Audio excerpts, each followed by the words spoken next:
Hey everyone, welcome to Life Design Diaries. We're on a pursuit to live a fulfilling life completely on our own terms. We share our thoughts and experiences to help inspire you if you're pursuing the same thing. In this podcast, we cover thought-provoking topics that help develop a happy and balanced life, and we'd love for you to join us each week.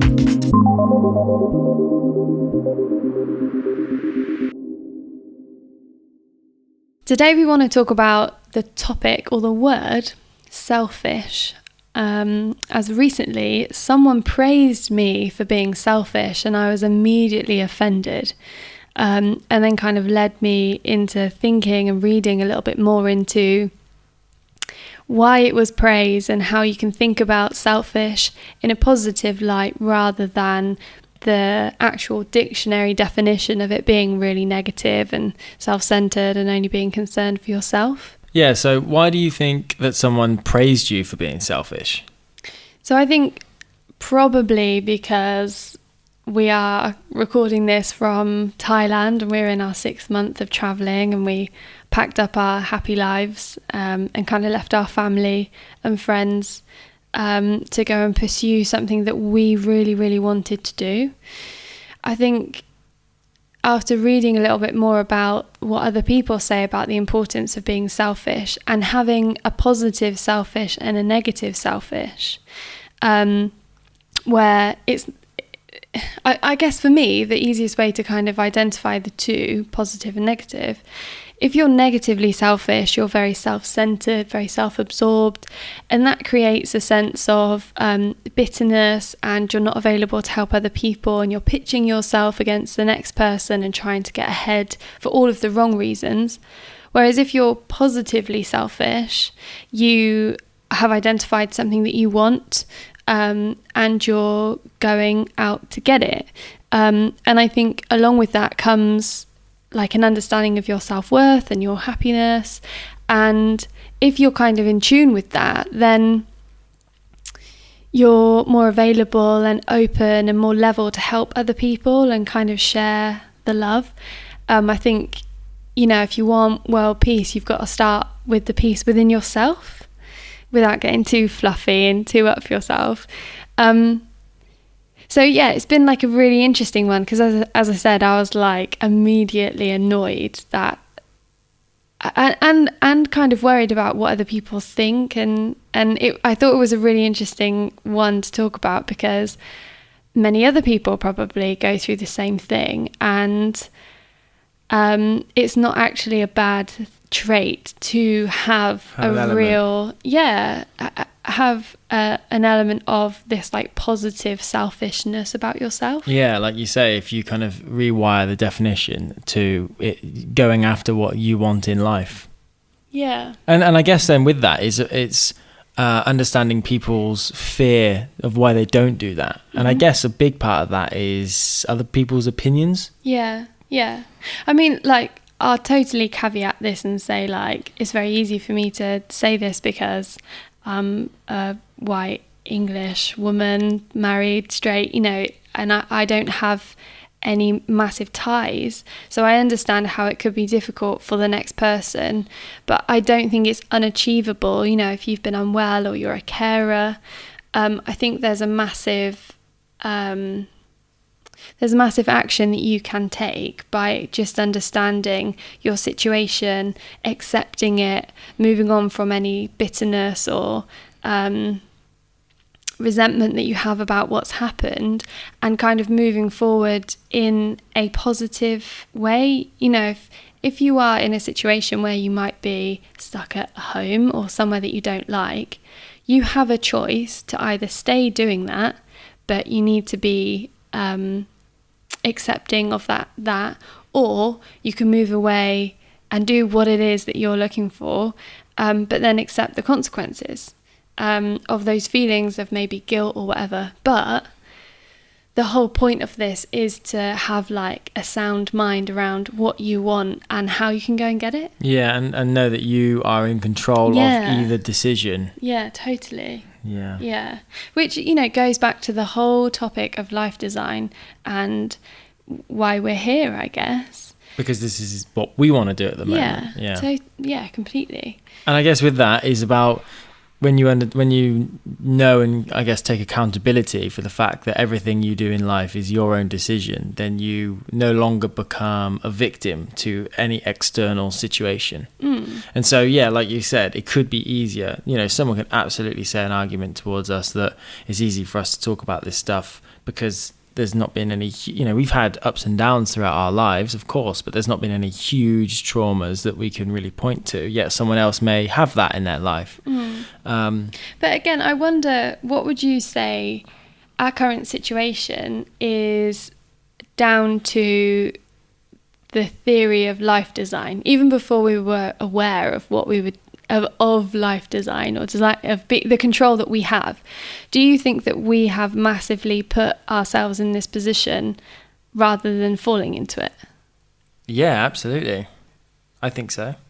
At every road, you're thinking about what you want to do in life.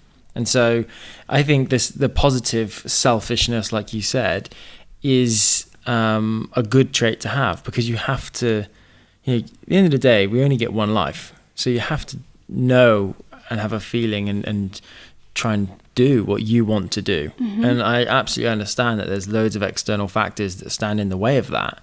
But if those things happen, that then enters the topic, like you said, of like acceptance and how do you move on past that? Because again, even if something really bad happens tomorrow, then I still have the choice to how I'm going to perceive that. It's fascinating. I've started only early on into it, a book which talks about someone who was a part of Auschwitz, and you know, it basically talks about they're kept in that environment. So it's like one of the worst environments that they could possibly be in. But they've still got a choice of what they do in their mind. You know, everyone has a choice of how they think about something. So it could be the worst of the worst, and yet you can still choose.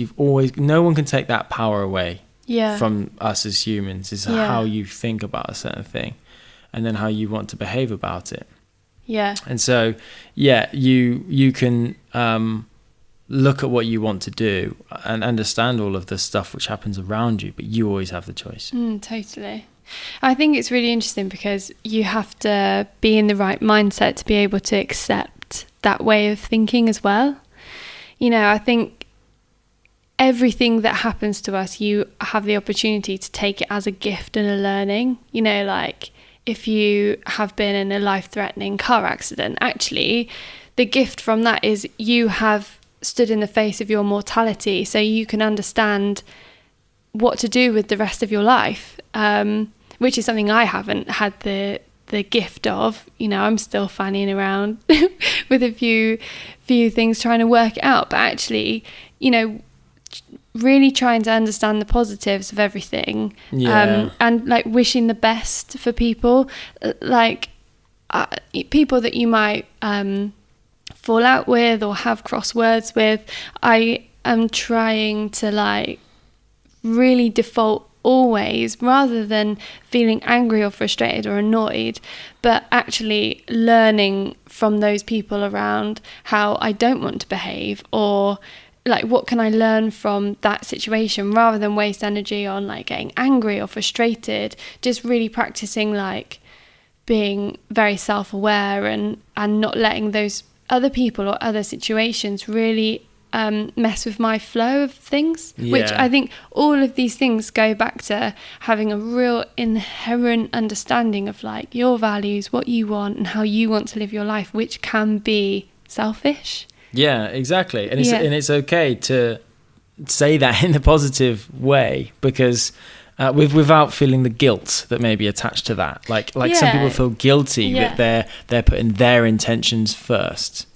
On a kind of coming back to the point of accepting your scenario on a smaller level than a traumatic incident. Like my parents were stuck on a plane last night for 2 hours, and I could tell the tone as they were messaging me is that it was a very negative event, and I just said enjoy it, and they were like surprised that I even said that, but I meant it, because you're on a plane for 2 hours. You know, so what? No one there's no pressures on you. It's great. Enjoy the 2 hours. It's how you perceive the situation, isn't it? It doesn't have to be negative. Definitely. Yeah.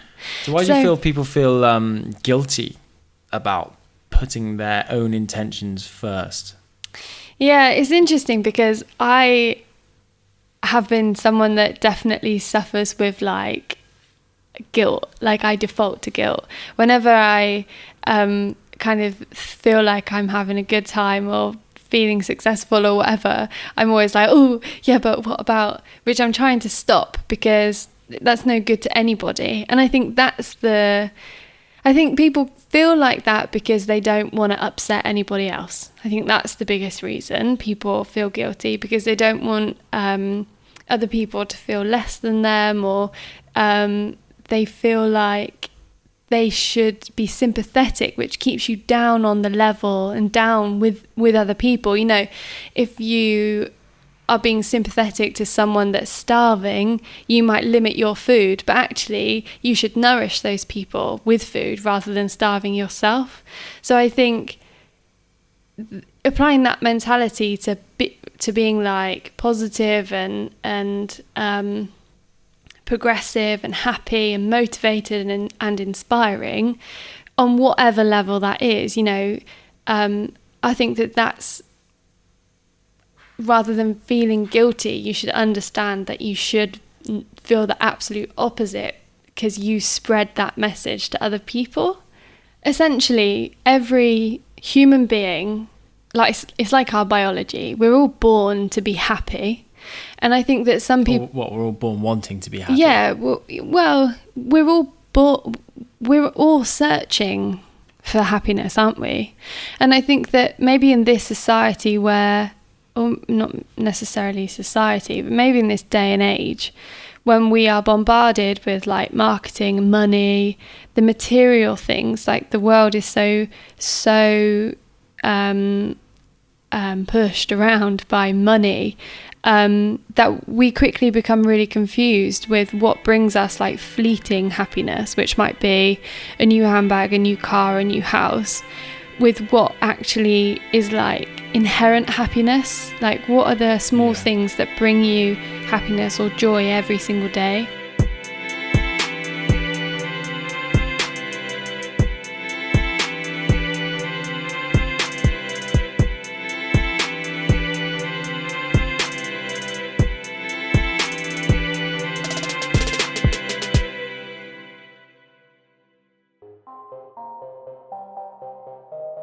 Just a quick note before we head back. We wanted to let you know that we take on board and read every single piece of feedback that you guys send to us, and we cannot thank you enough for it. So if you haven't yet left us a review, please head over to iTunes now and leave us a quick review.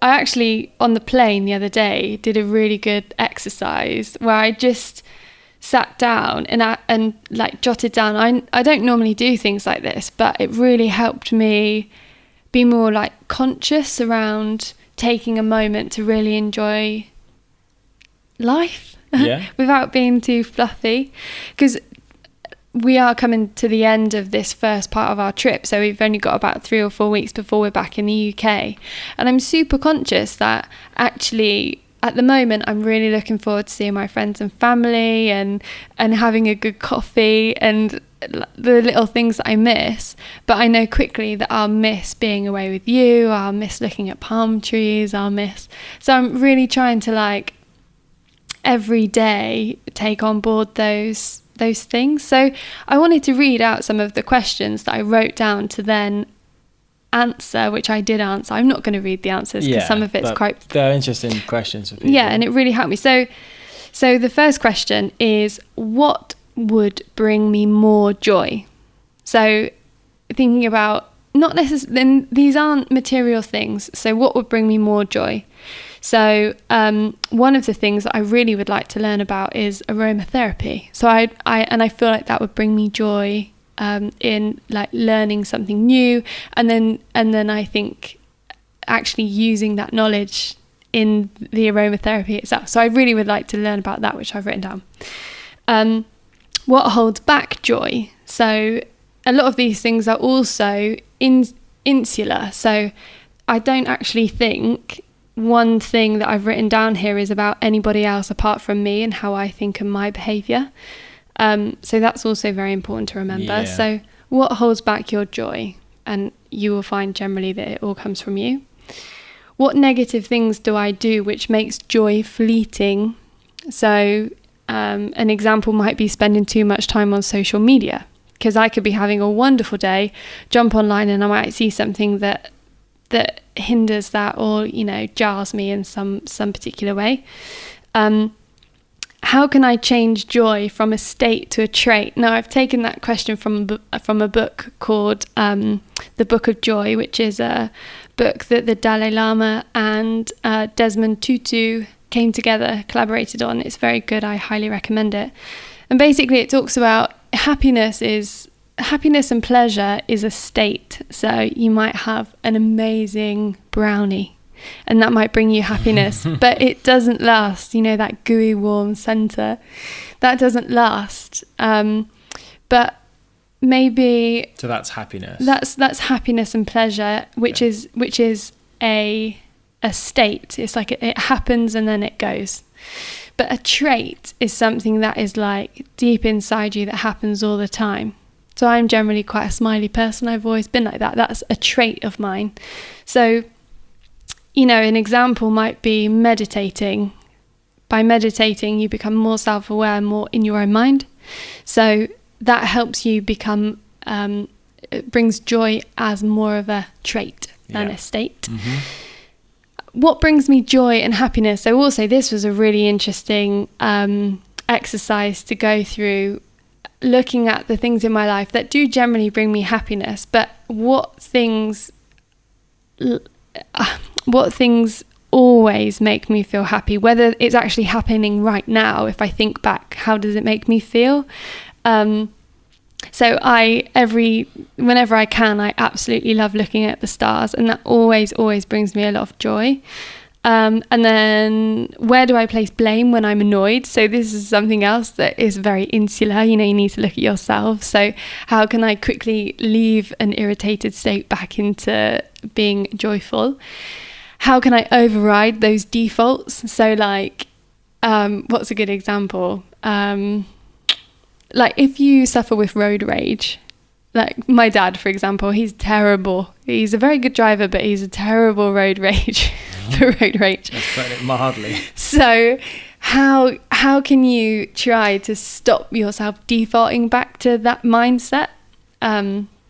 Which again, you could go back to things like meditation, or things like, you think scientifically around like drinking more water. That can stop you from being irritable. And then I kind of wrote down a few notes around like how I'm currently feeling about things, and the whole exercise. We'll pop the questions into the show notes, because I just literally, Ross was fast asleep on a night flight the other day, and I was listening to a really good album, and I was just really deep in my own head, and actually it came out really quite nicely. Yeah. It's important to take those minutes though, isn't it? And think about definitely. That stuff. Yeah. So how do you think that relates to selfishness then? Because that's like joy and happiness. And are we saying that you need to, because everyone wants to be happy, everyone wants their own intentions. So is that kind of bordering on you have to have an element of selfishness, or a way for yourself to feel happiness and joy? Yeah, I think so. I think it's important to like understand where you're not happy, and then understand whether it's yourself that's making those excuses and stuff. I think it is quite selfish and maybe a bit self-absorbed to sit down and go through exercises like that. But I think if you have like a good value set and good intentions, and you're doing it to better yourself, which will then better humanity, I think, because if you think about it, if everybody was just a little bit happier, we'd all live in a much nicer place. I think it is important to be selfish, to take care of yourself first, and then you can kind of take care of everybody else. Because happiness on the inside, and if we're saying that having your own direction is slightly selfish and that leads to fulfillment and happiness on the inside, then you're going to have a better impact on on the outside, aren't you?